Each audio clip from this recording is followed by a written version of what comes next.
అనకాపల్లి జిల్లా యలమంచిలి నియోజకవర్గం పిఎన్ఆర్ పేటలో యలమంచిలి రూరల్ ఎస్ఐ ఉపేందర్ గ్రామాల్లో గల ప్రజలకు మత్తు పదార్థాలకు బానిసలవ్వకుండా అవగాహన కల్పించారు.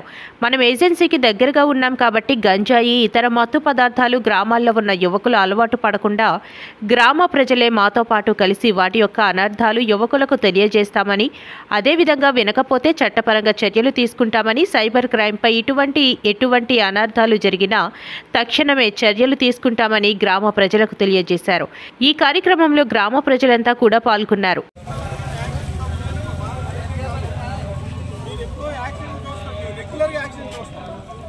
ఈ రోజు తెల్లారి పోతిరెడ్డిపాలెం ఫ్యామిలీ మెంబర్స్ ఇద్దరు హైవే మీద యాక్సిడెంట్ అయింది. తెలుసా విషయం?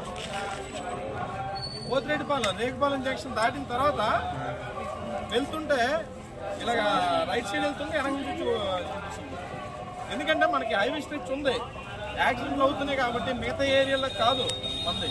అవునా? ఇండస్ట్రియల్ ఏరియా, ఎక్కువ వెహికల్స్ వస్తుంటాయి, హైవే స్ట్రెచ్ ఉంది, మనం తగ్గట్టు జాగ్రత్త తీసుకోవాలా.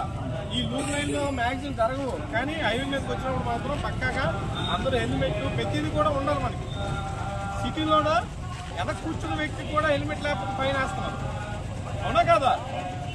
కాబట్టి అందరూ కూడా హెల్మెట్ ధరించాలా, లైసెన్స్ ఉండాలా, ప్రతిదీ రోడ్డు భద్రతకు సంబంధించి ప్రతిదీ కూడా మన దగ్గర మనం ఉంచుకుంటేనే ఈ రోజుల్లో మనకు రావాల్సిన వస్తే ఏదైనా మన ప్రమాదవశాత్తు ఏం జరిగినా కొన్నిసార్లు మనం తప్పుకోవచ్చు, ఎదుటి తప్పు వల్ల మనం ప్రాణాలు కోల్పోవచ్చు.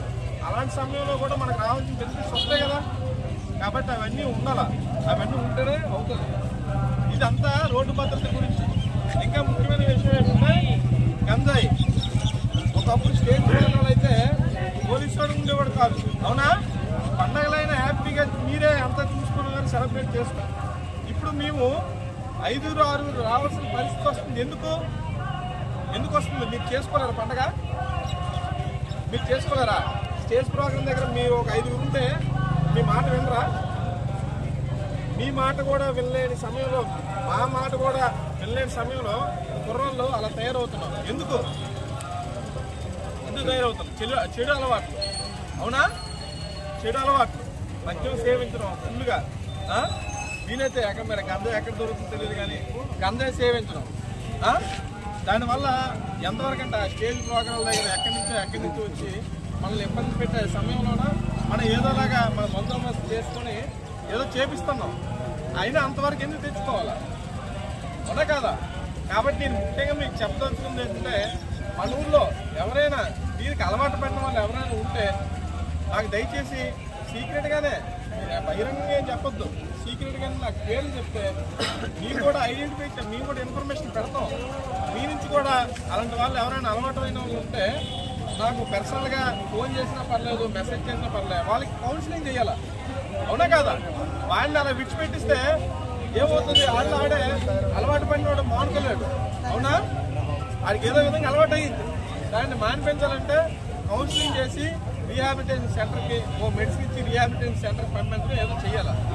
అది చేస్తే అలాంటి వాళ్ళు ఎవరో ఉండి చెప్తే మనం వాళ్ళని ప్రాపర్ కౌన్సిలింగ్ చేసి ఆడు ఇంకా మారలేదనుకో దానికి లీగల్ యాక్షన్ ఎలా ఉంటే అలా తీసుకుంటాం. మనం కేసు అయితే కేసు ఎలా ఉంటే అలా తీసుకుంటాం.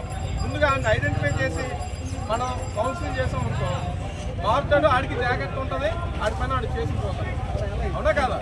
కాబట్టి అలాంటిది ఏదైనా ఉంటే మాకు తెలియజేయండి. మీరు ఎంతవరకు వాటిని మానగలుగుతారో అంతవరకు మనం ప్రయత్నం చేస్తాం, రీహాబిలిటేషన్ పంపిస్తాము, మిగతావన్నీ ఏర్పాటు చేస్తాం. మీరు కూడా మాకు సహకరించాలి. ఆ విషయంలో ఉన్న సమస్య ఏంటంటే ముఖ్యమైన సమస్య అదే. అవునా కాదా? అది మనం ఏజెన్సీకి కూడా దగ్గరలో ఉన్నాం, మనకి ఇంకా విపరీతంగా పెరిగిపోతుంది. కాబట్టి అదొకటి చూసుకోవాలా. ఇంకా మూడో ప్రధాన సమస్య ఏంటంటే సైబర్ క్రైమ్స్. తెలుసు కదా సార్, నాది 20,000 పోయింది, 30,000 పోయింది. ఎందుకు పోయింది అంటే ఓటీపీ చెప్పాను సార్, ఆడు 50,000 ఇస్తానన్నాడు. ఆడు ఎందుకు మనకు డబ్బులు ఇస్తాడు చెప్పు? ఆ లక్షలు మనకి ఎందుకు ఇస్తాడు డబ్బులు? ఆ డబ్బులు ఇస్తారని చెప్పేసి నువ్వు 10,000 ఇస్తే నేను ఒక 50,000 ఇస్తాను అంటాడు అనేసి మనం ఎలా నమ్మేస్తాం? కాబట్టి ఎవరు మనకి ఊరికనే డబ్బులు ఎవరు? అవునా కాదా? అనిపిస్తే వీళ్ళంతా 500 కూలి పనికి ఎందుకు వెళ్దాం? అదవుతుందా? కాబట్టి ఎవరు మనకి ఫ్రీగా డబ్బులు ఇవ్వరు. మన పని మనం చేసుకోవాలా. మనం ఎంత కష్టపడితే మన ఆదాయం అంత పెరుగుతుంది. మనం కష్టపడకుండా ఈజీ మనకి అలవాటు పడిపోయి ఆన్లైన్ గేమ్స్కి అలవాటు పడిపోతే నువ్వు కూడా పోతాయి. బెట్టింగ్కి వాటికి అలవాటు పెడితే మన జీవితం సర్వనాశనం అయిపోయినట్టే. ఇలాంటి వాళ్ళు ఎవరైనా బెట్టింగ్లు గట్టా మీ దృష్టిలో ఉన్నా నాకు చెప్పండి. ఆ బెట్టింగ్లో వాళ్ళని కొంచెం బయటికి తీసుకొని రావాలా. ఎందుకంటే వాడు ఒకసారి బెట్టింగ్ అని అలవాటు పెడితే బయటికి రాలేడు. వాడికి ప్రాపర్ కౌన్సిలింగ్ చేసి మనం వాళ్ళని కూడా మనం దీంట్లోకి తీసుకుని రావచ్చు. ఎందుకంటే ఇప్పుడు చాలామంది పేరెంట్స్ బయటికి